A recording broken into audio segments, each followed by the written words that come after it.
Alguém já parou para pensar que agora mesmo, enquanto a gente conversa, existe uma batalha invisível acontecendo aí, dentro dos nossos celulares, dos nossos computadores? Pois é, hoje a gente vai jogar uma luz nesses vilões digitais que adoram uma sombra. Vamos entender de uma vez por todas o que é malware e, o mais importante, como a gente pode se proteger e virar o herói da nossa própria história digital. Vamos nessa? Olha, cada clique, cada download, cada e-mail que a gente abre é como se fosse uma porta. E o problema é que nem toda porta leva para um lugar legal. Um clique que parece totalmente inofensivo pode ser exatamente o convite que um software malicioso, o tal do malware, estava esperando para entrar. E as consequências? Vão desde uma dor de cabeça até, em casos mais graves, um prejuízo financeiro bem sério. Tá, então se o perigo parece estar em todo lugar, o que a gente faz? Bom, a primeira regra de qualquer luta é bem clara: conheça seu inimigo. Então a pergunta é: contra o que exatamente a gente está lutando? Vamos começar pelo básico do básico. Pense em malware como um software do mal. É isso. É qualquer programa que foi criado especificamente para causar algum tipo de problema. É como um vândalo digital que entra no sistema para bagunçar tudo, roubar informações ou simplesmente instalar o caos. Malware, na verdade, é um termo guarda-chuva para toda uma gangue de vilões digitais. A definição formal, aquela de livro, diz que é um software projetado para interromper, danificar ou obter acesso não autorizado a um sistema. Mas, na prática, o que isso quer dizer? Pensa na maleta de ferramentas de um ladrão. Algumas servem para arrumar a porta, outras para desligar o alarme, né? Com o malware é a mesma coisa. Existem vários tipos diferentes e cada um tem a sua especialidade na arte de causar problemas. Agora que a gente já sabe o que é o tal do malware, que tal conhecer os criminosos mais procurados desse universo digital? Prepara aí, porque agora a gente vai ver um desfile dos tipos mais comuns. E olha, é bem provável que algumas pessoas já tenham cruzado com um deles por aí sem nem perceber. Primeiro, vamos resolver uma confusão clássica. Qual a diferença entre vírus e worm?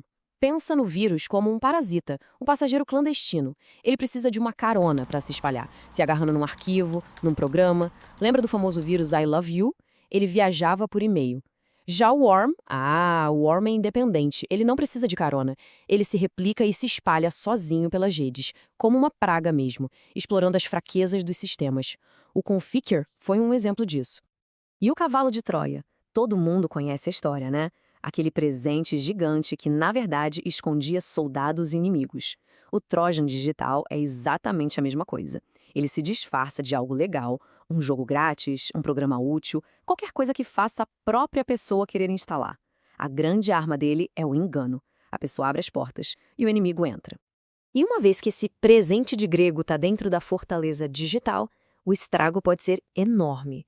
Ele pode roubar dados, espionar tudo que a pessoa faz, ou até mesmo entregar as chaves do sistema para um invasor remoto. O Zeus Trojan, por exemplo, era especialista em roubar informações bancárias. Ele limpava a conta sem que as vítimas nem desconfiassem.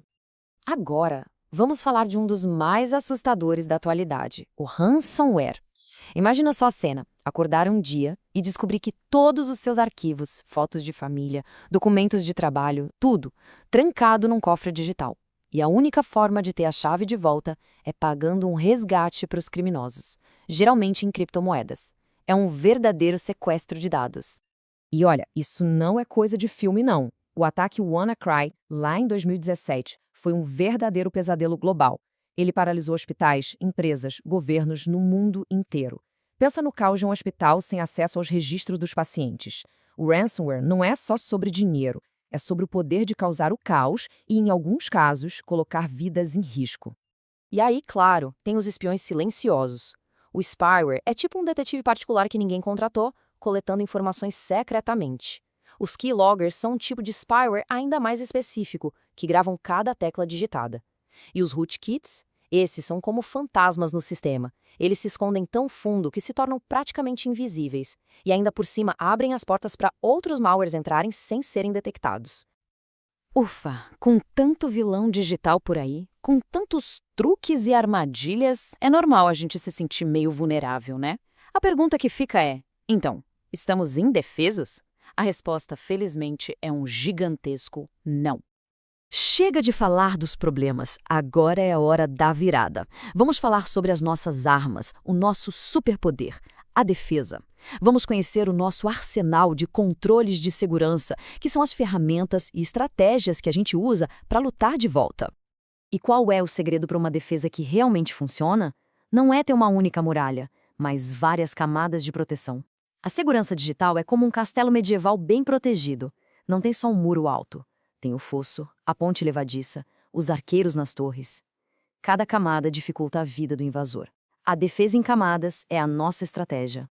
E essa nossa estratégia de defesa se resume a 3 passos bem simples. Prevenir, que é construir os muros e impedir que os invasores entrem. Detectar, que é ter alarmes para a gente saber na hora se alguém está tentando invadir. E corrigir, que é ter um plano de ação para apagar o incêndio e consertar o estrago o mais rápido possível.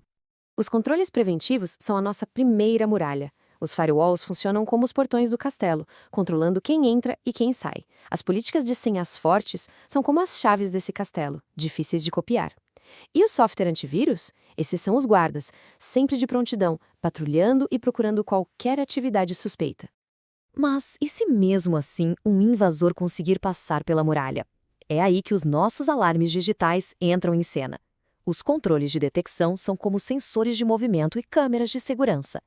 Ferramentas como sistemas de detecção de intrusão são nossos olhos e ouvidos lá dentro, prontos para gritar invasor no segundo em que algo estranho acontece.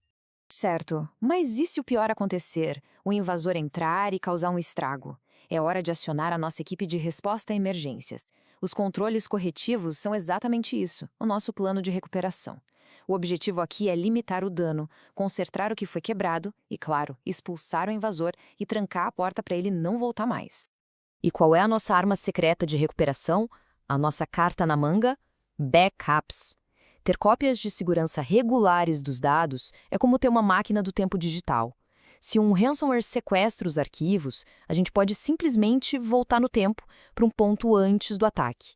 É a nossa rede de segurança definitiva. Não tem preço. É fundamental entender que essa defesa tem 2 partes que andam juntas, as ferramentas e as pessoas. Os controles técnicos são a tecnologia, as ferramentas que a gente usa, como firewalls e antivírus. Mas de que adianta a melhor ferramenta se as pessoas não sabem usar? É aí que entram os controles operacionais, que envolvem treinar as pessoas e criar regras, como as políticas de senhas.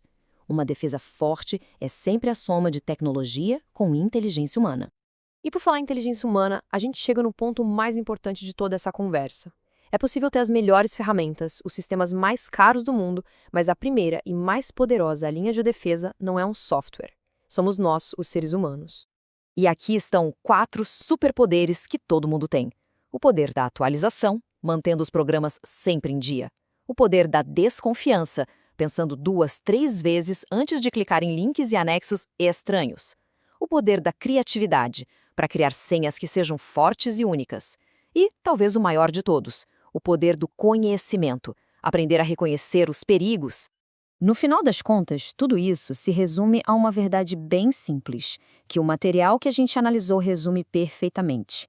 A conscientização e o conhecimento são as primeiras linhas de defesa. Essa é a alma da cibersegurança.